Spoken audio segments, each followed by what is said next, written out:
Is Alexandra Belankaya, and I'm 23 years old. I was born in Ukraine. The Soviet Union had already collapsed. It was over. But the trouble wasn't over. My mother would tell me about how she had a difficult time trying to find me milk.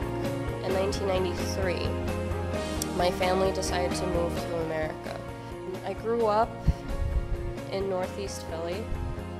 It's a very Russian neighborhood.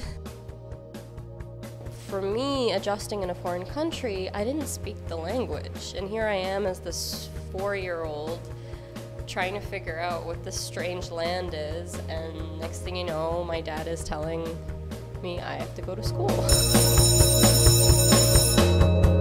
So as I grew up and I learned English, I wouldn't speak Russian as much.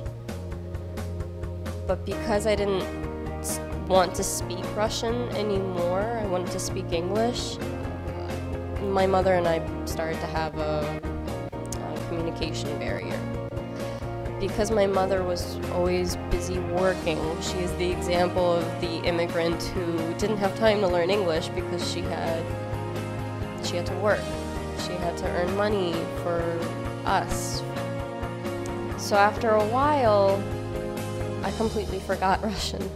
Or a part of me just refused to speak it because I didn't want to see myself as a Ukrainian. I wanted to be an American.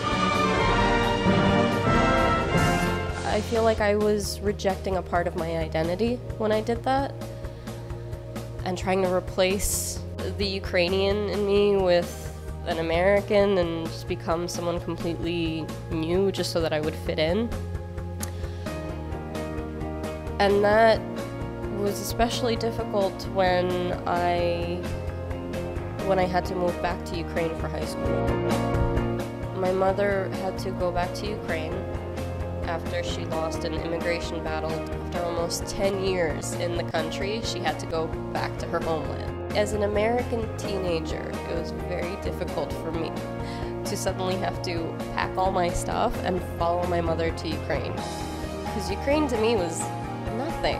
It was supposed to be my homeland, and yet I didn't see it that way. I didn't speak the language, I barely understood the language, and now I was forced to go back and embrace my Ukrainian origin. I felt like a foreigner in my homeland. But thankfully, with my mother's patience, I slowly relearned the language a bit. I had this identity crisis going on inside of me. When we first moved to America, I was a Ukrainian, now I'm in Ukraine, and I'm telling everyone I'm an American. And then when I graduated high school and moved back to America for college, I was telling everyone I was Ukrainian again. I think the greatest question is, where is my family from? What is my heritage? What is my origin? You can't forget who you are because it's like forgetting who your family is. My family reminds me that I need to value my background and my origin. It's not even so much important as where you are from as it is who you are from, your family.